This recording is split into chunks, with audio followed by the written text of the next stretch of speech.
मैं दिलीप तांदड़े, मैं भारतीय बौद्ध महासभा नागपुर शहर का ऑडिटर पद पे कार्यरत हूँ। और हमारे आपका इस बारे में क्या कहना है? मतलब दीक्षा भूमि के जी जी जी। दीक्षा भूमि ये हमारा बौद्ध बांधवों का धार्मिक स्थल है। जिस तरह अभी बौद्ध गया का जो आंदोलन चल रहा है उसमें हमारा अभी 26 तारीख को 500 दिन पूरे होने के उपलक्ष्य में बिल्कुल एक दिन का धरना आंदोलन उपोषण तो आप जा रहे हैं? चलिए ठीक है, आप जा रहे हैं? नहीं, नागपुर में रहेंगे। अच्छा, नागपुर में। सर परिचय दें।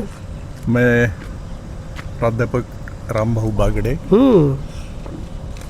नागपुर पश्चिम का बौद्ध महासभा का अध्यक्ष हूँ। जी, क्या 2 शब्दों में क्या कहना है आपको इस बारे में?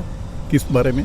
दीक्षा भूमि के बारे में। नहीं, दीक्षा भूमि तो बौद्ध का एकमात्र स्थान है जो संसार में सभी लोग उसका आदर करते हैं और श्रद्धापूर्वक हर साल वहाँ लाखों की तादाद में लोग आते हैं। वो छोड़ दीजिए। हाँ। लेकिन दीक्षा भूमि पर जो जमीन काटी जा रही है उसके बारे में नहीं, दीक्षा भूमि पर जमीन काटने की जो अफवाहें मैं सुन रहा हूँ वो सही नहीं है। हाँ। और कोई बौद्ध उपासक या अम्बेडकरवादी आप निषेध करते हैं? मैं निषेध करता हूँ, व्यक्तिशः मैं निषेध करता हूँ इस बात का कि ये परिचय दीजिए, गलत बात फैलाई। मेरा नाम गोपीचंद्र अम्भोरे जी, भारतीय बौद्ध महासभा उत्तर नागपुर अध्यक्ष। जो दीक्षा भूमि में हो रहा है वो हम भारतीय बौद्ध महासभा नहीं होने देंगे। Very good. उसमें हम ताकत से विरोध करेंगे और महाबोधि बौद्ध विहार जो है हमारे पाटिल साहब और भिक्षुगण ये हम एक शक्ति से उसका विरोध करके बहुत बढ़िया। सर परिचय दीजिए। मैं मिलिंद डांगे जी, भारतीय बौद्ध महासभा नागपुर शहर का अध्यक्ष हूँ। और हम ये कहना चाहते हैं दीक्षा भूमि के बारे में, जो इतने सालों से हमारे वो पवित्र स्थान है उसके 1 इंच भी हम जगह कहीं गवर्नमेंट को जानने देंगे। हम ये चाहते हैं गवर्नमेंट से कि जो इतने तादाद में लोग लाखों की संख्या में आते हैं तो उनके रहने और निवास की जो व्यवस्था है वो गवर्नमेंट विकास के माध्यम से गवर्नमेंट ने वो आजू बाजू की जगह है वो हम स्मारक दीक्षा भूमि के स्मारक समिति को देना चाहिए और उसका विकास किया जाए। सर परिचय दीजिए। मैं हरिदास बेलेकर, शहर उपाध्यक्ष भारतीय बौद्ध महासभा जी।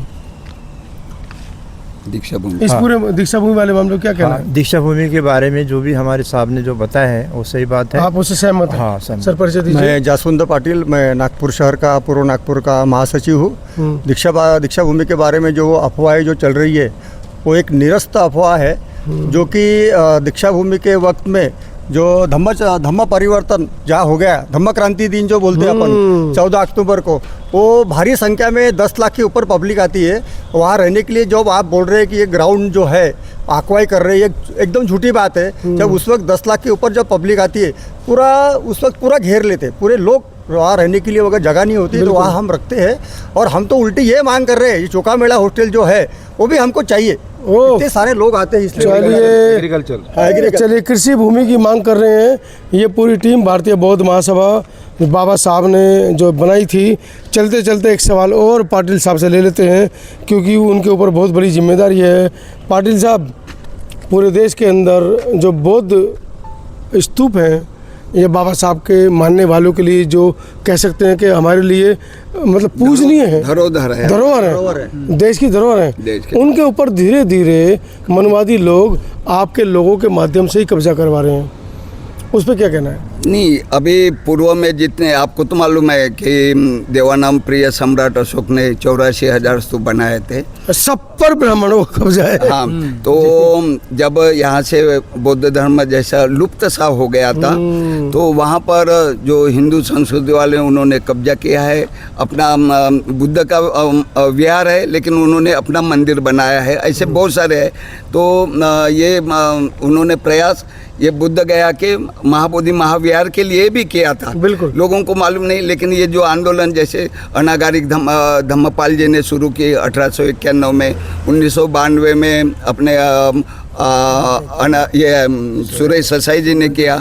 और अभी उसके बाद तो यानी हम बौद्ध समाज और अम्बेडकर भूल ही गए थे, लेकिन ये आकाश लामा जी कैसे आए और जो आंदोलन, और हम सब ने उनका साथ दिया। बुद्धिस्ट सोसाइटी, समता सैनिक दल, राष्ट्रीय बौद्ध महासभा, ऐसे सभी संगठन उनके साथ शुरू से रहे। अपील देश के बौद्धों से, बाबा साहब को मानने वालों से, बुद्ध के मानने वालों से क्या अपील करना चाहते हैं? देखिए, अपील तो यानी अभी तो सुप्रीम कोर्ट में भी ये मामला चल रहा है, तो आपको विदित ही है कि सुप्रीम कोर्ट ने जो आस्था का विषय लेकर जो अयोध्या का मंदिर उनको सौंप दिया था, आस्था का ये करके, तो हम तो ये कहते हैं कि हमारे भारत के बौद्धों की नहीं, पूरे संसार के बौद्धों की आस्था तो है, लेकिन यहाँ पे ऐतिहासिक पुरातत्विक एविडेंस है।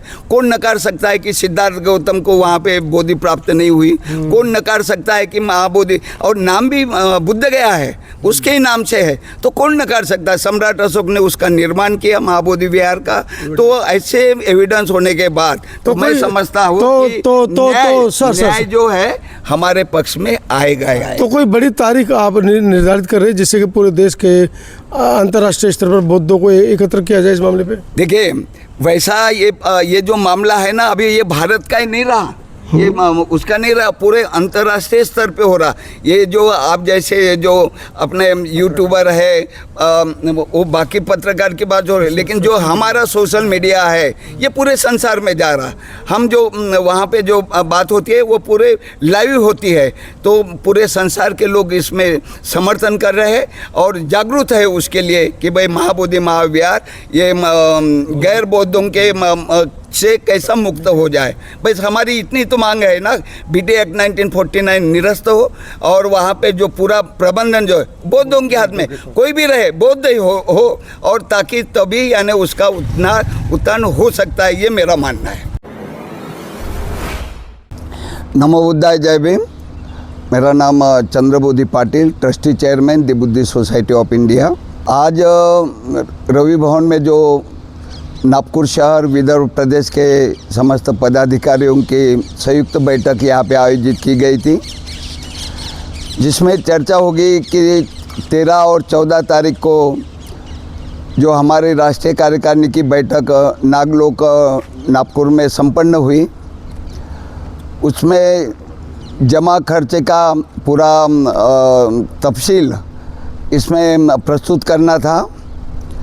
तो और सबसे बड़ी जो बात है इस कार्यक्रम में, नागपुर शहर का बहुत बड़ा योगदान दिया।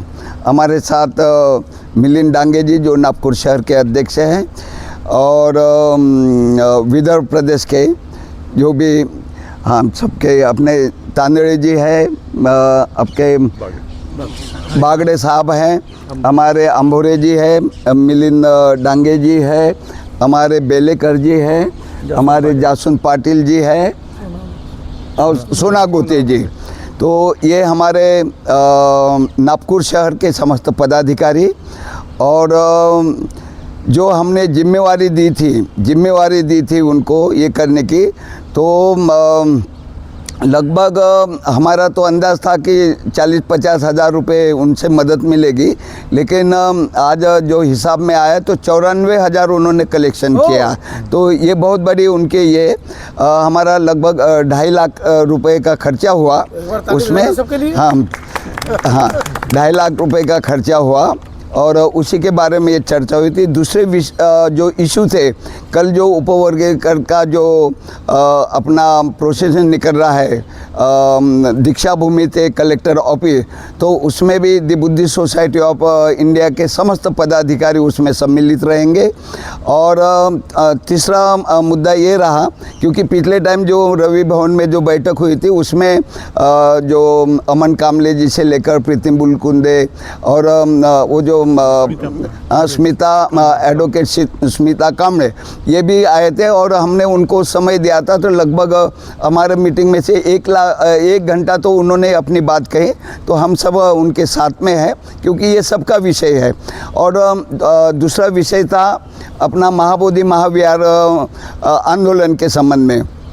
तो हमारे जो महासचिव है, जो एक समिति बनी है, राष्ट्रीय समिति महाबोधि महाविहार मुक्ति आंदोलन राष्ट्रीय समिति, उसके अध्यक्ष पूज्य भदंत प्रज्ञाशील महाथेरो जी है और महासचिव अपने आकाश लामा जी है। हम उसमें उपाध्यक्ष हैं। अध्यक्ष कौन है? प्रज्ञाशील महाथेरो जी, जिनके नेतृत्व में धरना चल रहा है बुद्ध गया में, जो बुद्ध गया में जो लगातार, और अभी 26 तारीख को लगभग 500 दिन है ना, वो पूरे हो जाएंगे जो धरना जो चालू है वो। हड़ताल रखी है उस दिन? हाँ, उस दिन भूख हड़ताल रखी है। तो आह्वान किया है कि जो लोग आते हैं, वैसे 330 लोगों की राष्ट्रीय कार्यकारिणी मतलब सदस्य बने हुए हैं और हम लोग 11 लोगों की एडवाइजर यानी पावर कमेटी है। तो 26 तारीख को हम अभी 23 तारीख को हम जा रहे हैं वहाँ पे बुद्ध गया में। तो 26 तारीख को हमने बोला कि जो लोग नहीं आ सकते तो वे अपने अपने जगह पर, चाहे मध्य प्रदेश हो या महाराष्ट्र हो, जहाँ जहाँ भी है हमारी शाखा है, तो वहाँ पर ये इसके लिए यानी एक दिन का भूख हड़ताल रखनी है और उसी के बारे में चर्चा हो गई है। अभी बुद्ध भूमि फाउंडेशन का लफड़ा चल रहा है। हाँ, वहाँ पर भी दिक्कत हो रही है। उधर लखनऊ में डॉक्टर अंबेडकर महासभा पे दिक्कत हो रही है। इधर दीक्षा भूमि पर भी कुछ लोग कब्जा करना चाहते हैं और बहुत सारी ऐसी जगह हैं, डॉक्टर अंबेडकर भवन दिल्ली, वहाँ पर भी लोग कब्जा कर रहे हैं। ऐसे मामलों पे भारतीय बौद्ध महासभा का क्या कहना है? देखिए, अभी ये जो कल्याण में जो है अपने जिसका जो आंदोलन की बात बोल रहे हैं कि जो बुद्ध भूमि है ना, और लखनऊ का जो अपन देखते हैं व्हाट्सएप और में अम्बेडकर महासभा, उसमें जो बोधिसत्व डॉक्टर बाबा साहब अम्बेडकर की अस्थियाँ रखी हुई है, तो वो अस्थियाँ हटाने का और जो वहाँ का कार्यालय हटाने की जो चर्चा हो रही है, तो पूरा समाज यानी उसके विरोध में वहाँ पे इकट्ठा हुआ है। और निषेध करते हैं? हाँ, बिल्कुल उसका निषेध कर ही रहे हैं ना, क्यों नहीं करेंगे, क्योंकि ये बाबा साहब की ज़मीन, वो कोई एक व्यक्ति कैसा क्या ये कर सकता है, कोई एक व्यक्ति उसको हटाने का कार्य नहीं कर सकता है। तो हम उसके समर्थन में है हमारे साथ, और अभी रामदास आठवले जी भी वहाँ पर गए हुए थे।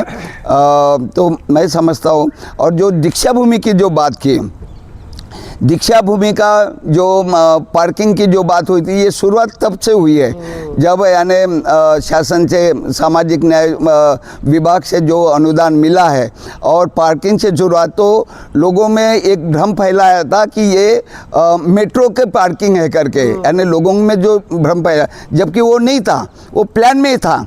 तो बिना सोचे समझे तो लोगों ने भावनात्मक, उनको लगा कि हमारी ये पवित्र दीक्षा भूमि है और वहाँ पे तोड़ रहे। हाँ, तो और मेट्रो की पार्किंग कैसी हो सकती है, उसके लिए यानी लोग इकट्ठा हुए और तब से ये जो आंदोलन वहाँ पे शुरू हुआ। मैं मानता हूँ कि उनकी जो अपने ट्रस्टियों की जो है निर्माण समिति, जो डॉक्टर बाबा साहब अम्बेडकर निर्माण जो समिति है, स्मारक समिति, उसमें अभी 2 भाग हो गए। एक तरफ अभी जो चैरिटी कमीशन ने जो डॉक्टर राजेंद्र गवई है, उनके समर्थन में पक्ष में निर्णय दिया है कि बैठक लेकर आप निर्णय कीजिए, लेकिन उसके अगेंस्ट में वे हाई कोर्ट में गए, कौन, भदंत सुरेश ससाई जी। तो ये आपसे यानी तो उनके साथ सिर्फ 2 हैं, एक डॉक्टर सुधीर फुलझेले जी और भदंत आर्य नागार्जुन सुरेश ससाई जी। बाकी सभी ट्रस्टी जो है वो एक तरफ है, एक मत से है। तो सभी की मंशा है कि भाई दीक्षा भूमि का पुनरुद्धार होना चाहिए, विकास होना चाहिए, सबकी मांग है, हर अम्बेडकरी सभी को लगता है। लेकिन ये जो विवाद जो चल रहा है, ये आपसी विवाद, आपकी विवाद के जो दूसरे मतलब ये दीक्षा भूमि का ये होना चाहिए, और वो जो अलग से जगह की जो डिमांड की है वो योजनाबद्ध है कि भाई होना चाहिए। सुनने में आया है कि दीक्षा भूमि के पीछे जहाँ पर हर साल मंच लगता है, उस ज़मीन को भी काटने की जिम्मेदारी सरकार ने ले ली है। उस ज़मीन को भी दीक्षा भूमि से अलग कर रहे हैं। नहीं, ये तो हमारे नॉलेज में नहीं है और ऐसा कुछ भी नहीं हो सकता कि पीछे मंच लगता है। हाँ हाँ, मैं मानता हूँ वहाँ पे खेल का जो है वो पहले से वो जो सदानंद फुलझेली जी थे सेक्रेटरी, उनके समय से वो चल रहा था। लेकिन जैसे राजेंद्र गौड़ है, उन्होंने उसका ऑब्जेक्शन भी लगाया है कि भाई ऐसा नहीं होना चाहिए और पूरा का पूरा वो खेल मैदान भी यानी सुरक्षित होना चाहिए और पूरा दीक्षा भूमि के अंदर में ये होना चाहिए। लेकिन आपने जैसा कहा कि वो भी जगह सरकार ले रही, ऐसा कभी नहीं हो सकता। हम तो पूरा समाज जो है एक्स्ट्रा जमीन मांगने की बात कर रहा है, जो कृषि विभाग की है वो जमीन की मांग कर रहे हैं। तो अपनी जो मिली हुई जमीन वो कैसे, क्या मतलब वो सरकार ले सकते हैं? ये मुझे लगता है लोगों में भ्रम फैलाने की बात है। संकल्पित है दीक्षा भूमि मनुवादियों के हाथ में नहीं जाएगी, नहीं होना चाहिए ना, नहीं जाएगी और बिल्कुल ये नागपुर शहर है बाबा साहब का और दीक्षा भूमि है और ये अगर ये जाएगा तो बहुत बड़ा ये होगा और हो भी नहीं सकता। मैं बता रहा हूँ कहीं पे भी नहीं हो सकता। मैं दिल्ली से आए हुए हमारे माननीय मनोज अंतानी जी और समता आवाज़, हाँ, उनका मैं बहुत बहुत साधुवाद धन्यवाद देता हूँ, क्योंकि ये अभी का नहीं, कई बार उन्होंने इंटरव्यू लेके और महाबोधि महाविहार के बारे में बहुत यानी अपने यूट्यूबर के माध्यम से उन्होंने प्रचार प्रसार। मैं पुनः आपको धन्यवाद देता हूँ। नमो बुद्धाय।